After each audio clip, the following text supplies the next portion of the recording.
Over a century ago, railroad baron William Mackenzie built the house of his dreams in Kirkfield, a quaint town in rural Ontario. This house is now a beautiful country inn. A desk clerk was starting his first shift at the Mackenzie Inn. He had no idea this was to be a night like no other.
Since construction began in 1888, Kirkfield, Ontario's Sir William Mackenzie Inn has been many things, from a private home to a school, even a convent, and now a bed and breakfast. This building has touched the lives of so many people, some of whom have chosen to stay on long after death. A guest at the inn was leaving for the evening when she heard the sound of piano music drifting through the downstairs rooms.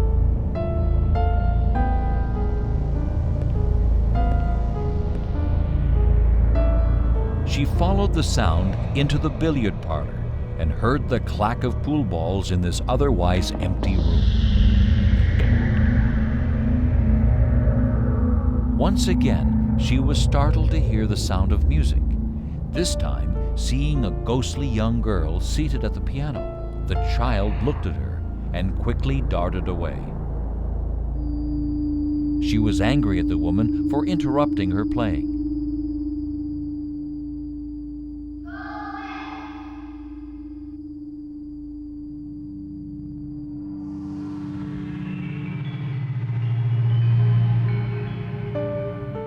Number of reports of seeing a little girl. The previous owners to us in the restaurant reportedly seeing a young girl hidden with sort of shabby knees, dirty knees hidden underneath one of the counters there on a couple of occasions.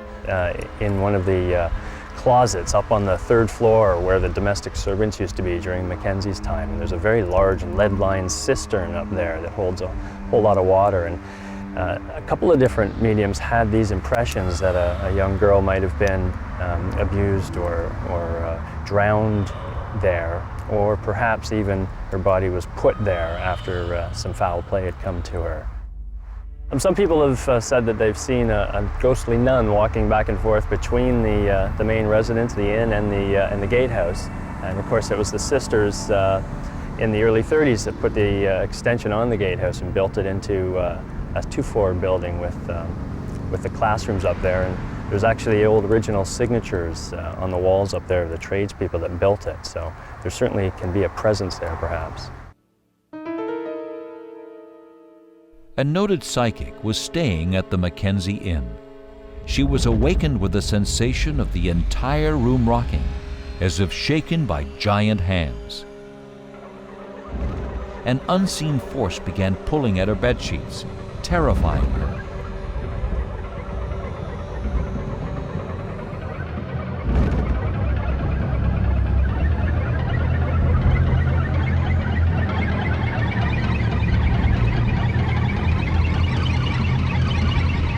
Without a moment's hesitation, she ran from the room. The next day, she decided not to leave the inn. Rather, she chose to hold a séance, assisted by one of the staff who had also experienced unexplainable events at the inn.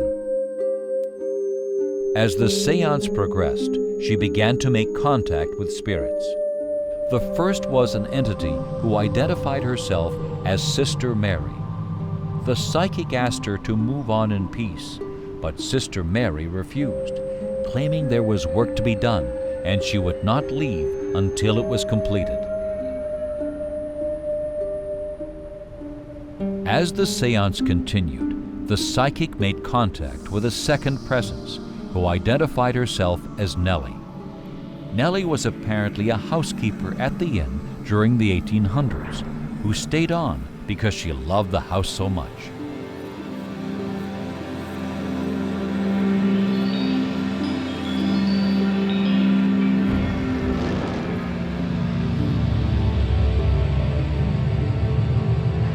The psychic was exhausted, and the séance came to a close.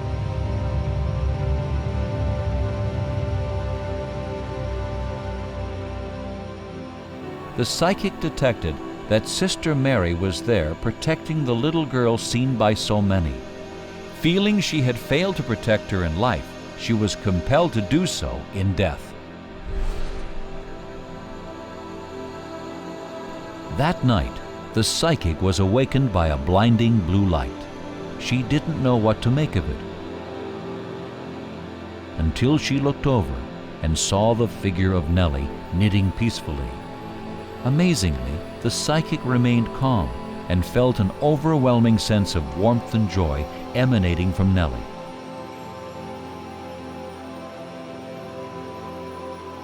Nellie vanished, and the room returned to normal. But those feelings remained with the psychic ever since. Feelings reported by many fortunate guests at the Sir William Mackenzie Inn. The present owners and many of the guests can't deny that they are not alone, a simple fact that they have chosen to accept. And the spirits who linger at the Mackenzie Inn have made sure that those who check in as rigid skeptics always check out as true believers.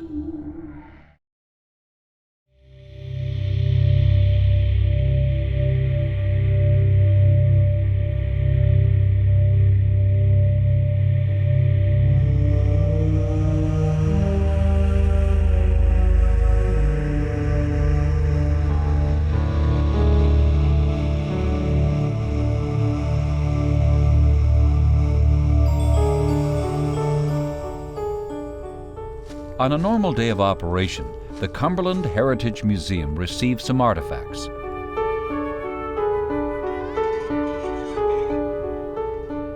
The items were to be placed on display in the portion of the museum called the Duford House.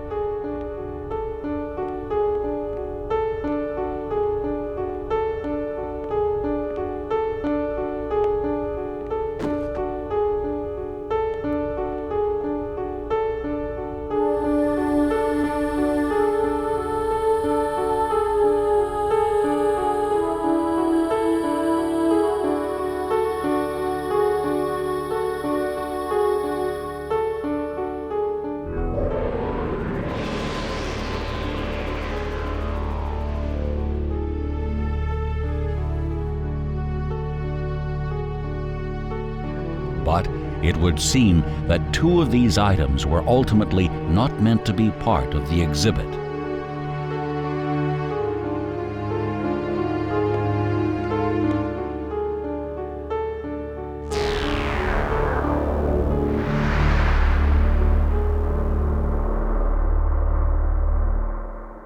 Often, when someone holds an object dear to their heart in life, they take this connection with them beyond the grave. This phenomenon is very visible at the Heritage Museum in Cumberland, Ontario. In the museum's Duford House, there is a spirit who remains possessive of two of the house's wonderful artifacts. Museums acquire artifacts from many different places. Although many practical things can be learned from them, the authentic history of some of these artifacts remains a mystery.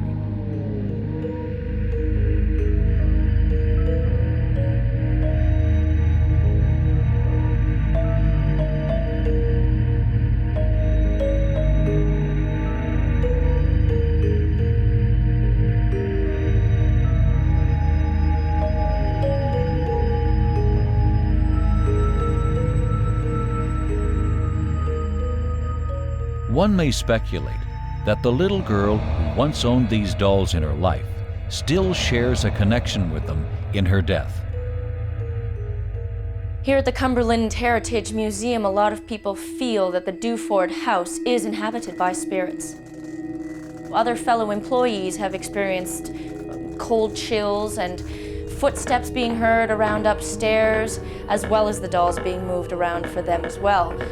Now, a lot of people believe that it is the spirit of the little girl who's playing with the dolls that is moving them around.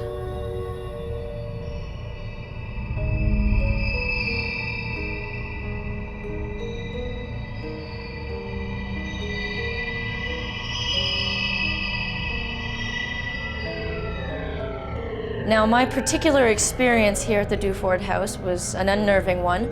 I walked in at the beginning of my shift to straighten up things before tour arrived, and I found the two dolls lying on the floor here in the living room.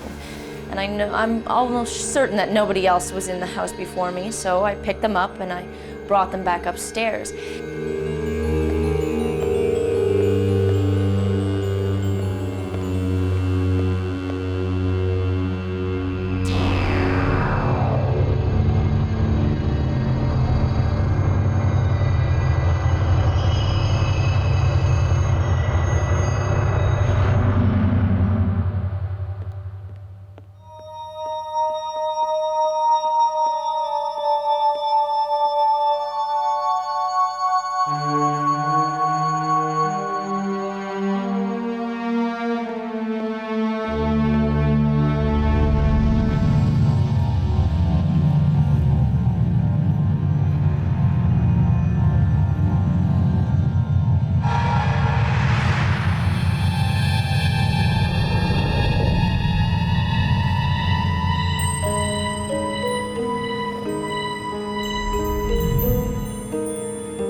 As I was straightening out the bedroom, a fellow employee of mine had come into the house and he had given them to me when I had just put them down on the chair behind me.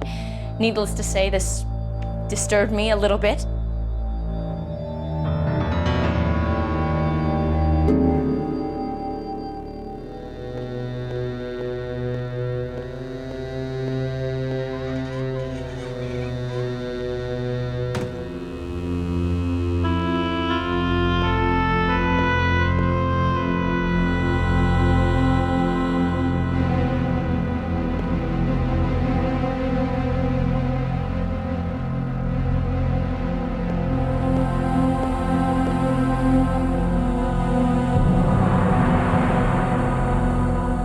So I placed them back onto the chair and I went back down the stairs to straighten up the dining room.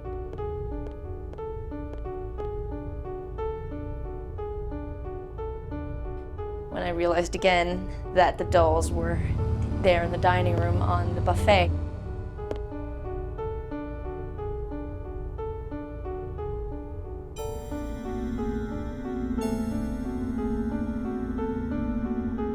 And that was when I left the building.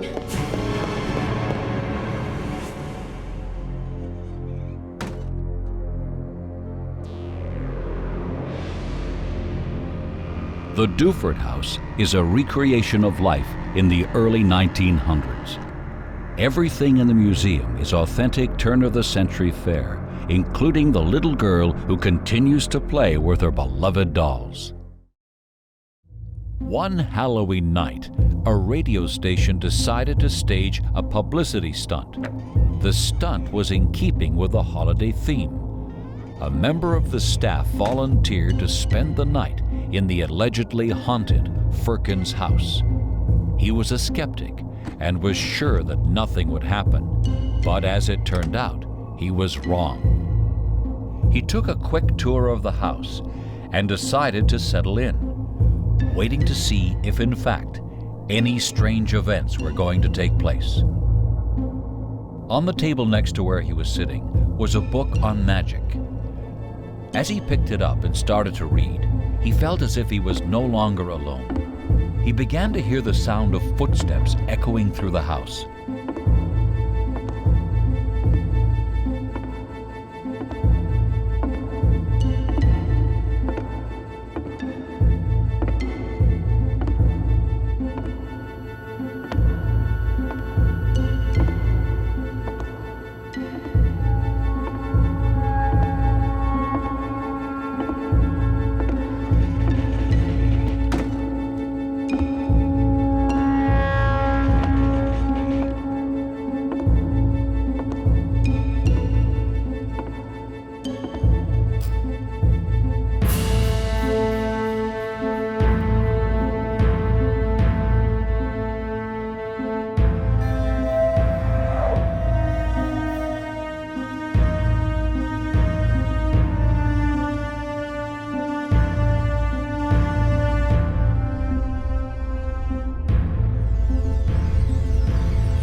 Glimpsing the mysterious figure for a second time, he decided the radio station stunt was concluded.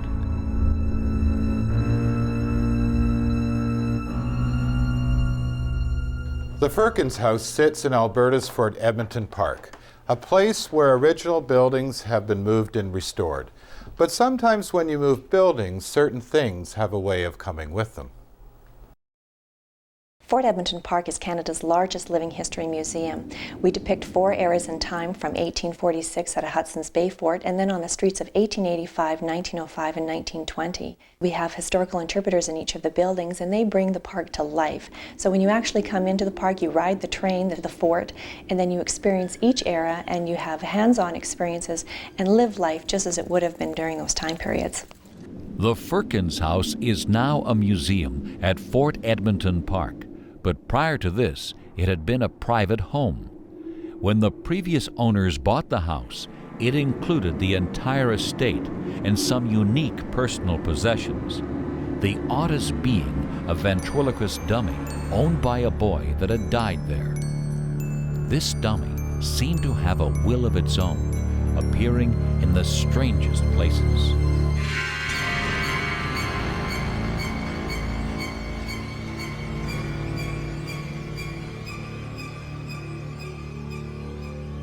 Much of the paranormal activity in the house occurs in the bedroom where the boy died. The dummy, among other items, had been kept in the house in memory of this unfortunate boy.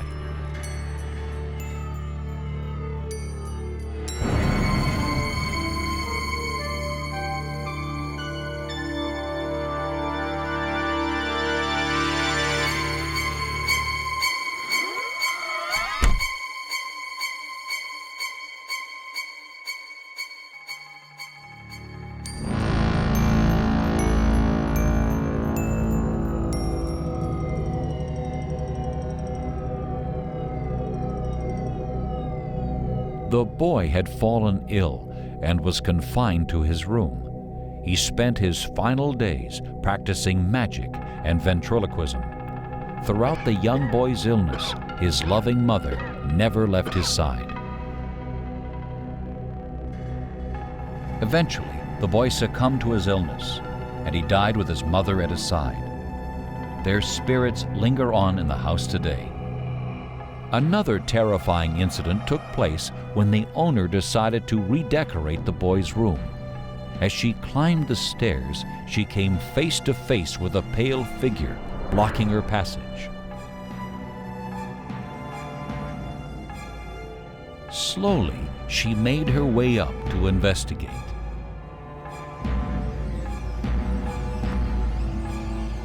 At first, the room seemed empty.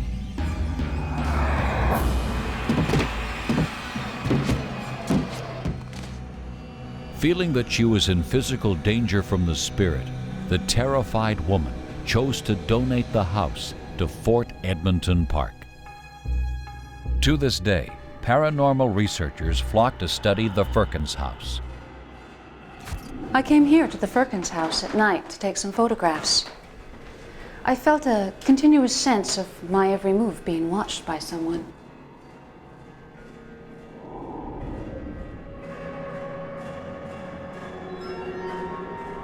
I took photos in the 2 bedrooms, and it definitely felt as if I was unwanted.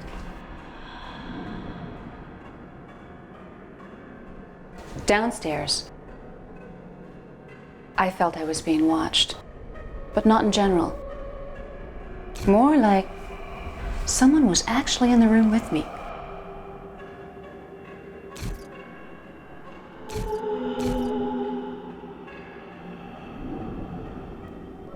Outside, I took some shots, and there was this certain area on one side of the house that was much colder than even the air around it.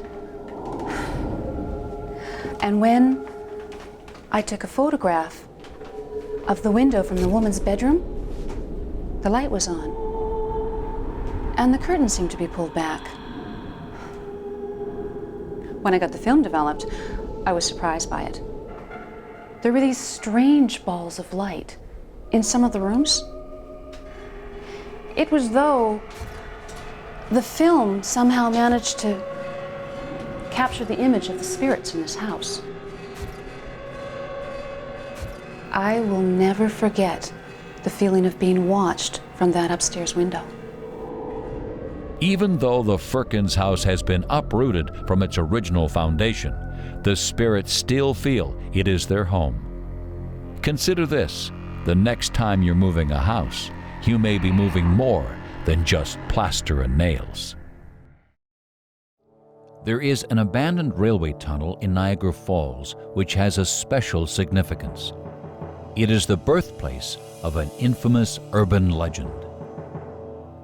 For decades, people have hiked through the woods to catch a glimpse of the ghosts in what locals have christened the Screaming Tunnel. One young woman brought her visiting friend. She shared the sad tale of the little girl who had been killed inside and whose tragic story became the basis for this ghostly legend. Like many local young people, she had already challenged the ghost of the tunnel, proving her courage to her friends. She then prompted her friend to do the same and share in this Niagara Falls rite of passage. The 2 women waited for nightfall.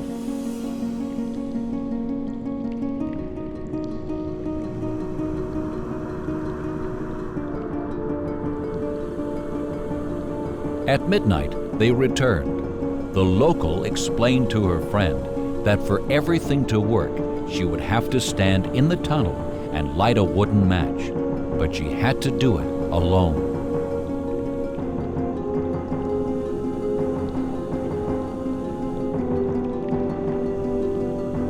Not knowing what to expect, her fear began to mount. She fumbled with the matches. Her heart was pounding.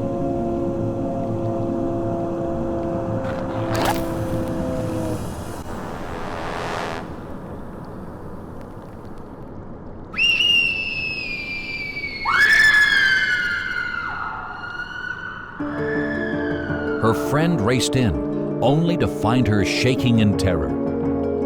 The visitor had learned firsthand why this place had earned the name the Screaming Tunnel. In Niagara Falls, Ontario, a local legend has become a rite of passage for the city's youth. For generations, they have tested their courage against the spirit of a murdered young girl. Now, no passage into adulthood is complete without a trip through the Screaming Tunnel.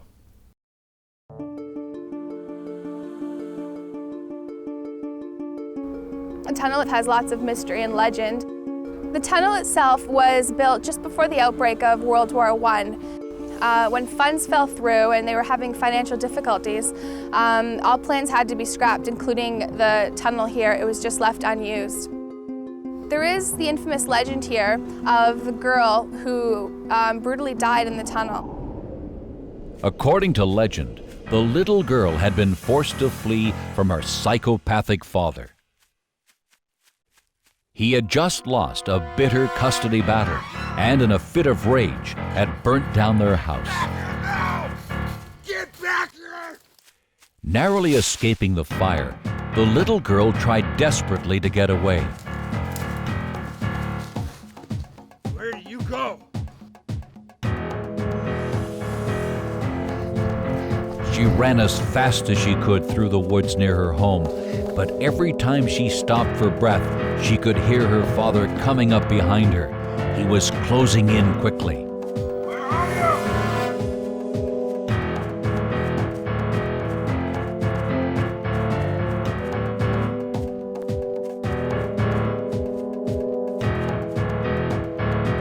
you? Searching for a place to hide, she came upon the abandoned tunnel.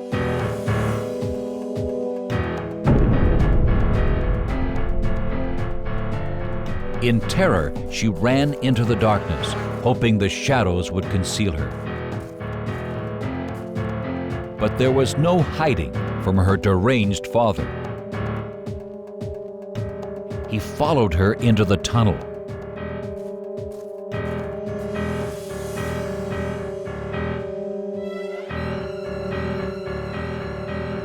He then doused her with gasoline.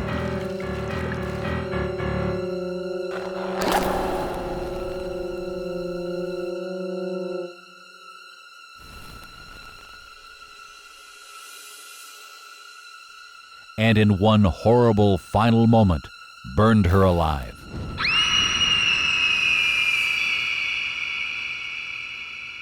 Since then, paranormal investigators have recorded strange sounds echoing through the tunnel. Mostly eerie screams. Some of the investigators also claim to have made physical contact with more than one spirit, leading them to believe that the terrified little girl may not be the only ghost who haunts the screaming tunnel.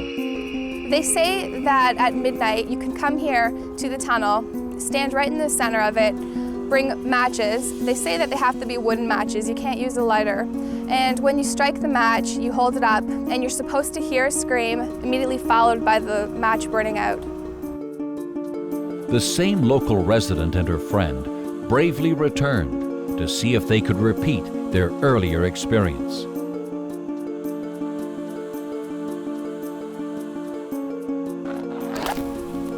Again, they heard the frightening scream. But this time, when they turned towards the entrance, they saw a transparent figure approaching them.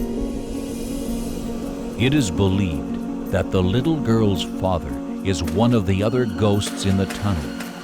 Though he disappeared after the murder, perhaps he remains there to relive that fateful day.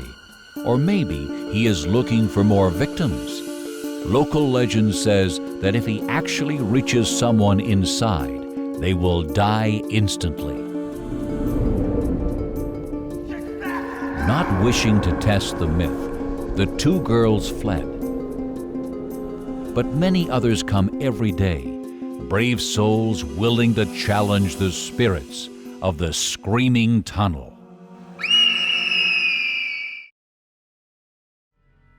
The Mathers House in Burnaby, British Columbia is now the site for the Burnaby Potters Guild.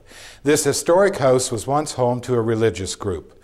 The Canadian Temple of the More Abundant Life used this facility as a place of worship and as a school for their children. However, the leader of this group, Archbishop John I, left behind more than just an unusual bit of history. The Mathers House behind me has an interesting history. It was built in 1912 for the family of William and Mary Hart. In 1935, William Hart died, and within 4 years, this house was sold to the Canadian Temple of the Universal Foundation of More Abundant Life. They set up residences for their students at the elementary and the high school levels. The temple was here for almost a decade, and it was at the end of that decade that they were found to be a cult, and they were run out of town by the province, the police, the municipality. The leader of the cult called himself Archbishop John I, although his real name was Tom Wosley, the very same Tom Wosley who was wanted in the United States on charges of bigamy and spousal abuse. What is this tiger? And another one! Even more disturbing were the allegations of child abuse. Who left these toys in the grass? John I was no saint and had a terrible temper, often venting his rage on his students. It was not uncommon for the Archbishop to chastise his kids regularly. Though the specific punishments varied, they were always harsh and cruel. I'm sick and tired of having to remind you where the toys should be, and not in the grass. At times, he would lock children in closets for hours, and there was also speculation of physical abuse. Now you sit down too. Often, he would single one child out. Then, he would yell and scream insults at the top of his lungs in order to humiliate each child in front of their peers. Are you whispering behind my back? How many more times do I have to tell you we don't do things like that?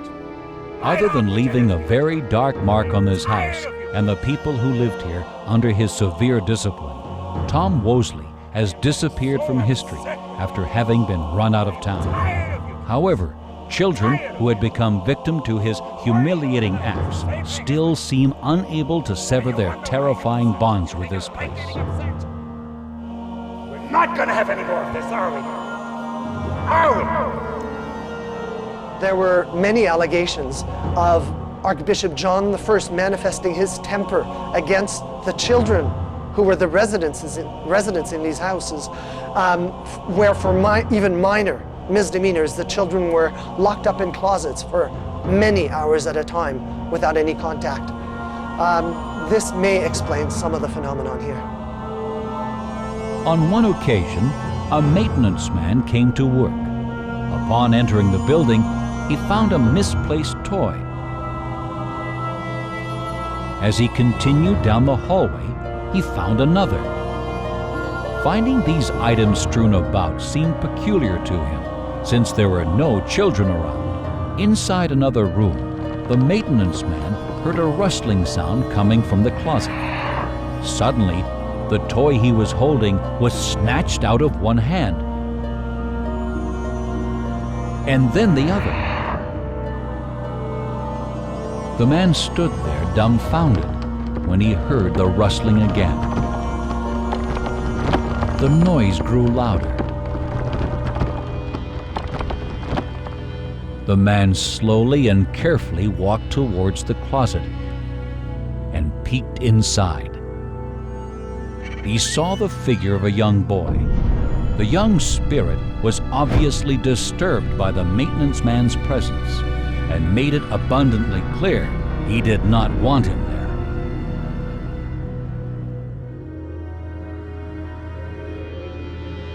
On an overnight project, an artist stayed late to finish a few pieces.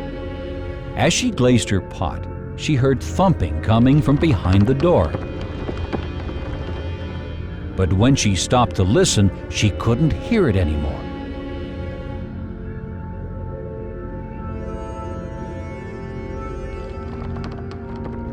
The thumping started again. This time, she slowly walked over to the door to listen more closely. But the noise stopped a second time.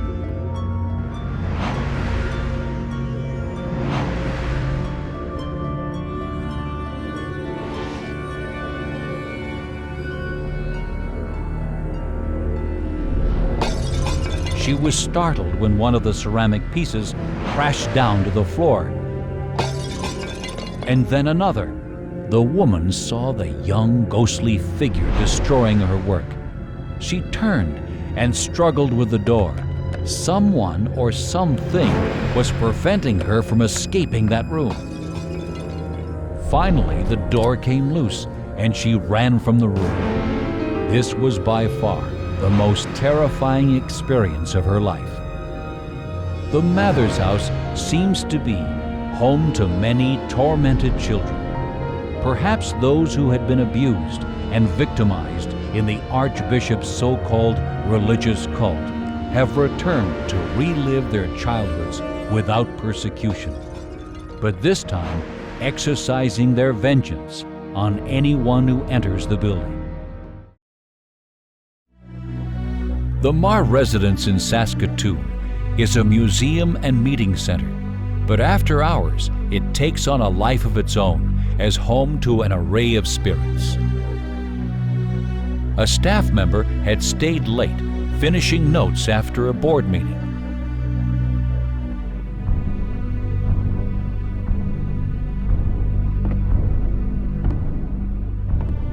She heard footsteps echoing through the empty house. The sounds seemed to be coming closer and closer.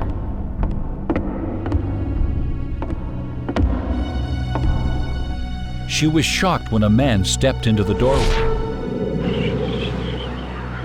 He was pulling on a pair of white gloves. His body was transparent, and he began to almost vibrate, as if being electrocuted. She knew this was not an actual human being, but some sort of apparition. Then the strange man walked away. Frightened but curious, she followed.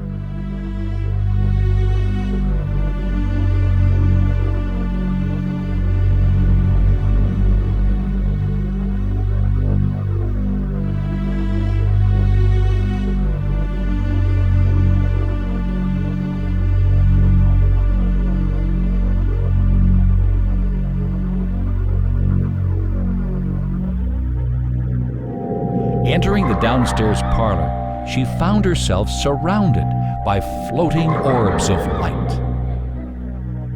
These luminescent balls seemed to dance around the room, accompanied by the sound of children's laughter.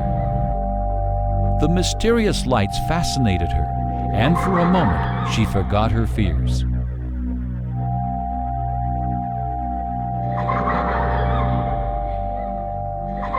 Until she turned and saw the man from upstairs outside the window.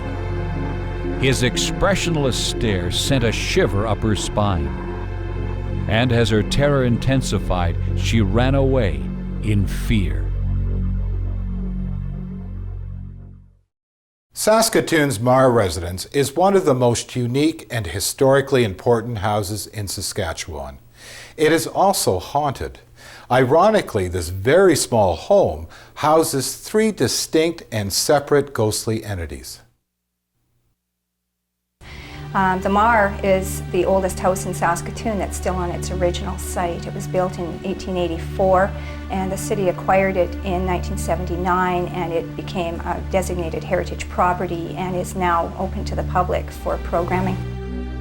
There was a group of school children that came through the building one summer, and one of their chaperones was a woman who was psychic, and she was very intrigued by the possibility of ghosts, and actually came back later and walked through the house with us and described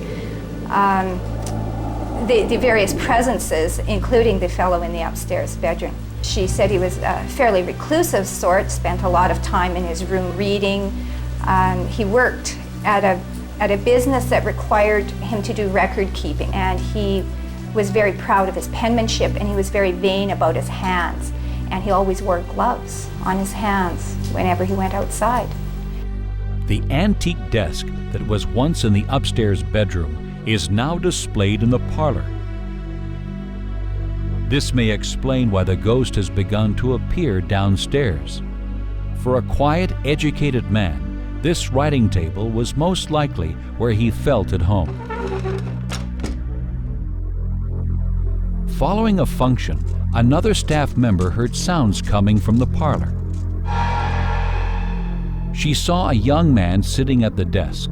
When he saw her watching him, he immediately stopped what he was doing, picked up his white gloves, and walked off into the corner of the room, out of her sight. She went over to investigate, but found the room was empty. But the most startling part of the encounter was the desk itself. The woman watched in amazement as all the items began to disappear one by one. And then the writing table closed up on its own. The room had returned to normal, but she couldn't shake the feeling that there was still something there with her. When you look through the Henderson directories for the years 1909, 1910, there's a fellow named Charles Gathercole who lives at this address. And Charles Gathercole works as a clerk in a business on Broadway, 2 blocks east. So we think that perhaps the ghost of Miss Charles Gathercole, and we refer to him as Charles. The ghost downstairs is a very unsavory sort of character, and both the woman who worked in the office upstairs and I felt uncomfortable in the basement. She said she could only be down there for about 10 minutes at a time before she felt somebody watching her. And he's big and burly and dirty and bearded, and he's got yellow teeth and yellow fingernails, and he smells. And he's just a very unsavory character. And he also has expectations of women and that they should know their place. Many of the staff have had unnerving encounters with the spirit in the basement. A woman went downstairs to locate some stored files. Immediately, she felt uncomfortable, as if something was not only watching her, but inexplicably, she felt quite threatened too.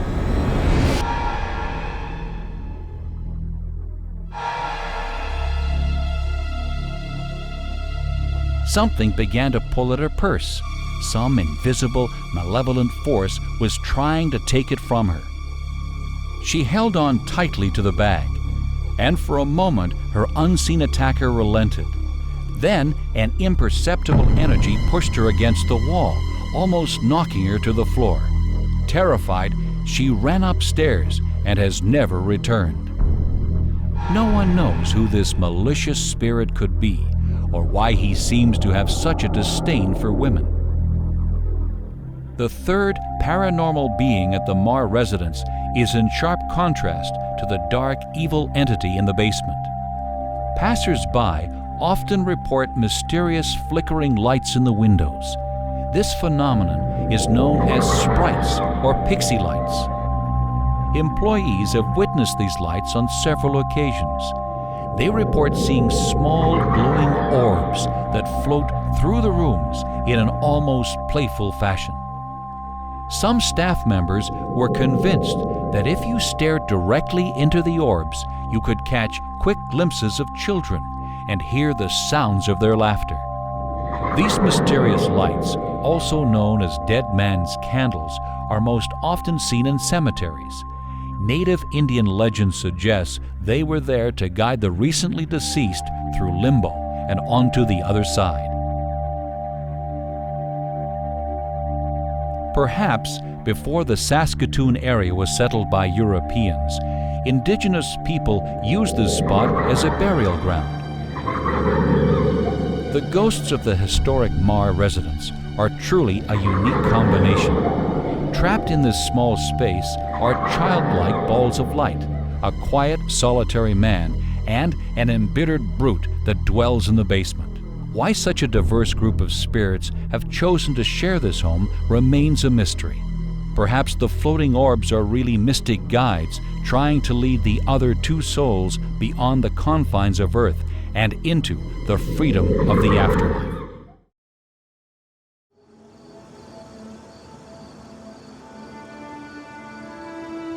Walter Peck, a staff member at Edmonton's Mackay School Museum, was working late, preparing a room for an important meeting the next morning.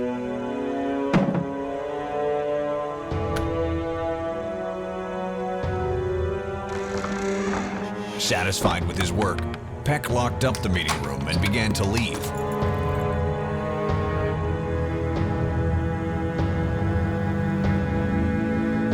As he walked down the hall, he heard the sounds of children echoing through the empty building.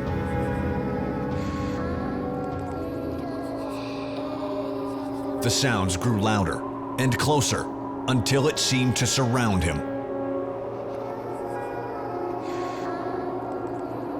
Frightened, Peck ran from the building. Outside, Peck felt a bit embarrassed, knowing there had to be a rational explanation for what he had just experienced. Peck glanced back at the building. Standing at the window of the meeting room was a man, staring down at him. Convinced it was a burglar, he raced back into the building. He found the only door into the meeting room was still locked.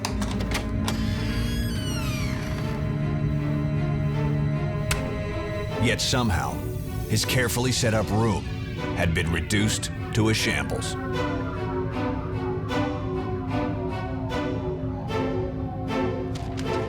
He turned and found himself face to face with the figure he had seen in the window. The man stared at him coldly, then silently turned and left. Peck ran into the hallway, but the figure had disappeared, and he was alone once again. Now, genuinely unnerved, he locked up and quickly left the building.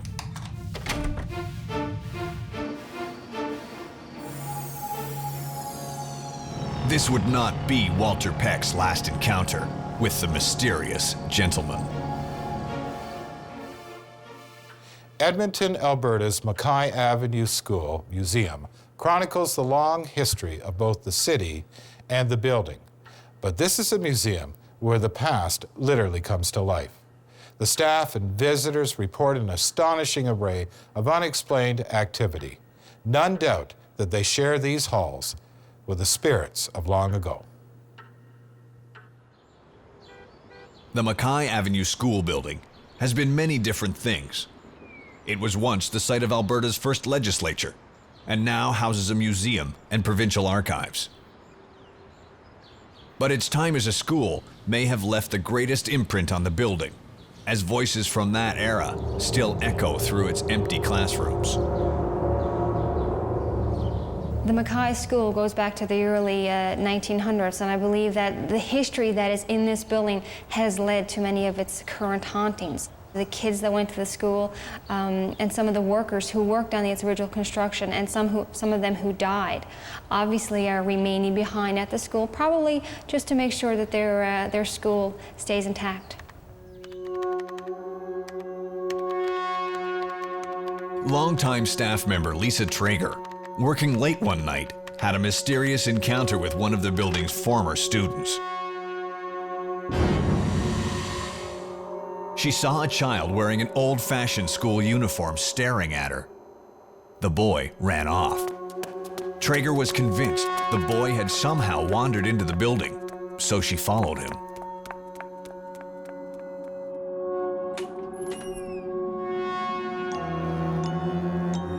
The boy glared at her, angry at the intrusion.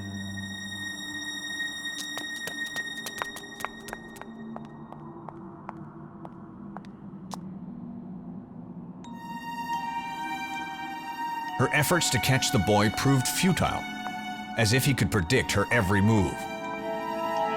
Giving up, she returned to her work, only to find the mysterious boy standing at her desk.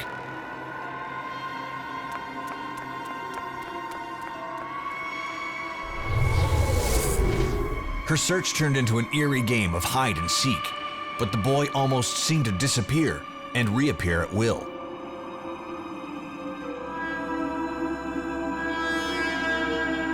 Finally, the boy vanished before her very eyes.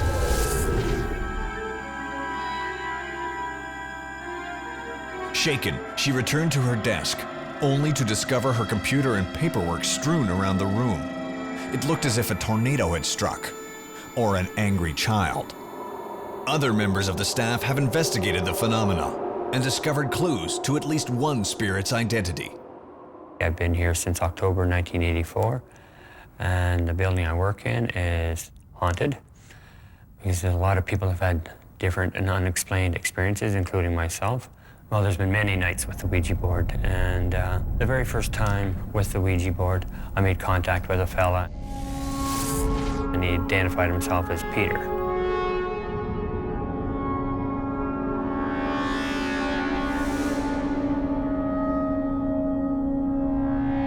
He was supposedly a laborer who fell off the roof during the 1912 edition. Peter identified himself as dying on January 3rd, 1912, and I was born on January 3rd, 1951. And our schoolhouse opened on January 3rd. I feel maybe that's why there's a connection between Peter and myself. A lot of other fellow workers have experienced some sort of thing happening here that was strange. The strange events generally occur at night, when employees are alone. The building's boiler inexplicably failed one evening, and as the lone staff member, Walter Peck felt duty-bound to investigate. His search led him to a second encounter with Peter.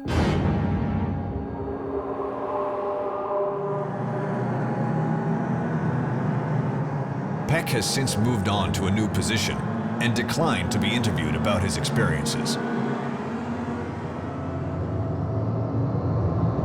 After hours in the Mackay School is when another employee experienced unexplainable events. First, she heard the sounds of children. The door suddenly slammed shut. No matter how hard she tried, the door would not move. But the moment she released it, the door opened by itself.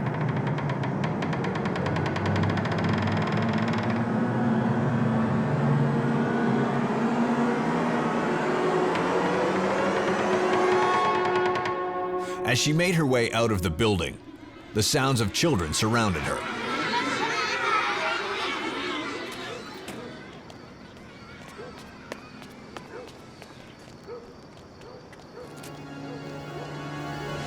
At the window stood the ever-present spirit known as Peter, the eternal night watchman of the Mackay School. Some theorize that Peter is a guardian, protecting the young spirits that inhabit the building. We may never know why these entities have chosen to stay on after death, but one thing is clear. As long as this historic building stands, its hallways will never be truly empty. The beautiful and elegant Dean House restaurant is a popular dining spot in Calgary, Alberta. But this lovely building was also the scene of a tragedy, one which has given it the reputation as Alberta's most haunted building. One night, a staff member was alone in the building, yet she clearly heard footsteps coming from the attic.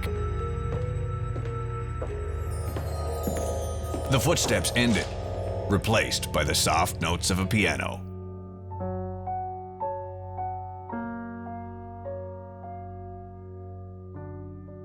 Nervously, she made her way up the stairs to investigate.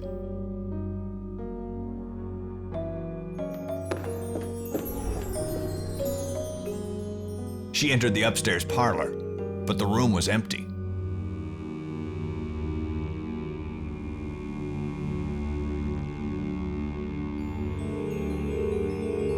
Relieved, she made her way to the piano and casually hit one of the keys. The moment she did, the room began to come alive.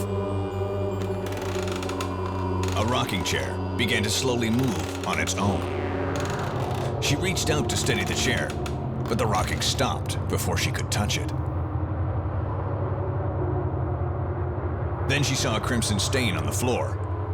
She reached down to touch the puddle when it vanished. A low, whispering sound began to emanate from a mirror in the corner. Cautiously, she made her way towards it. Behind her was a woman with wild, angry eyes. She turned to protect herself, but the room was empty. Then, some invisible force began to move the rocking chair again, and she fled, knowing she had encountered the spirits of the Dean House.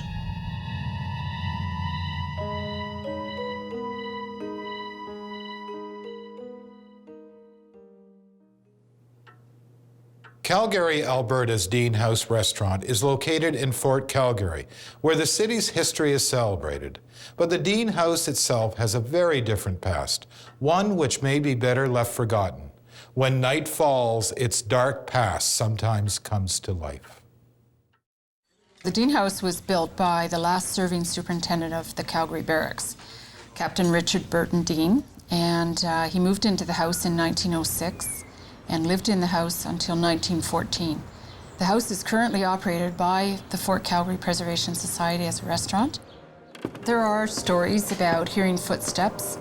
The first week I worked at Fort Calgary, one of the windows on the third floor mysteriously blew out. Philip Dawson, former manager of the restaurant, had many paranormal encounters. He was closing up after a private function when he heard footsteps coming from the stairs. A gaunt-faced man began to descend, and as he approached, the temperature of the room dropped. The man completely ignored Philip, passing him and walking out onto the enclosed patio. Stunned for a moment, Philip followed the man. But there was no sign of him on the enclosed patio. Yet there was no other exit. It was as if the gaunt-faced man had vanished. This would not be the last time the spirits of the Dean House paid Philip a call.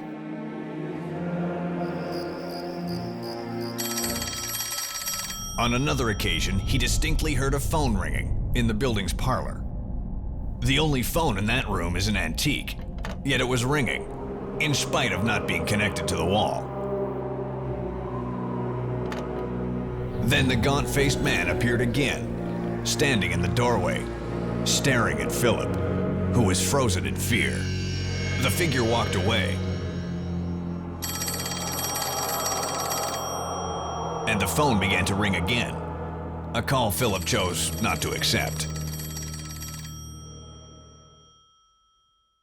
There was a murder, double murder-suicide in the house. So there are many people that feel that the ghosts in the house perhaps were those two people. During the lean years of the Great Depression, the building became a boarding house. A young couple and their child lived in what is now the attic. Times were hard, and the struggle to get by created tension, magnified by the husband's psychological problems and abusive nature.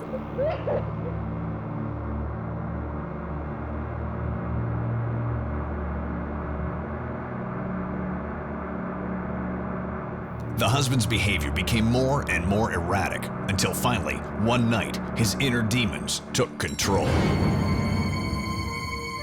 Holding a butcher's knife, he made his way into their bedroom.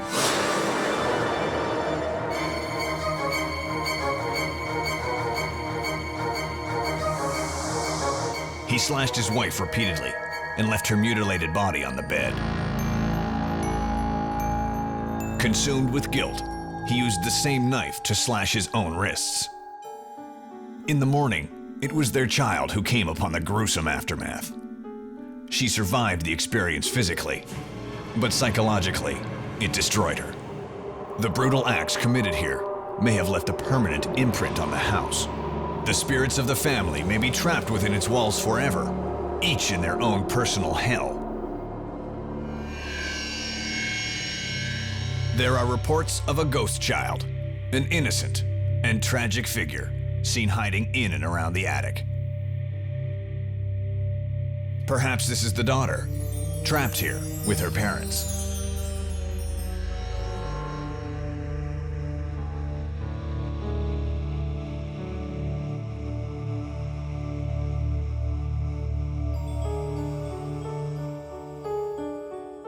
Philip Dawson had another strange experience. He heard noises coming from the attic and went upstairs to investigate.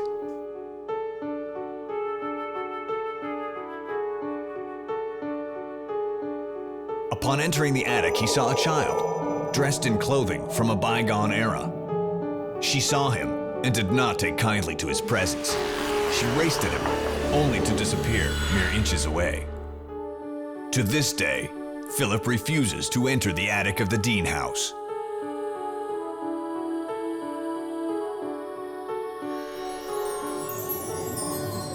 The ghosts of the Dean house represent a tortured family portrait. The spirit of the woman in the mirror, condemned to relive her brutal death. Her child, even though she lived on for many years after the murder, the happy little girl she once was, died that fateful morning and has returned to the building. And finally, the killer himself, trapped for eternity at the scene of his own crime. Just one of the lost souls inhabiting the Dean house.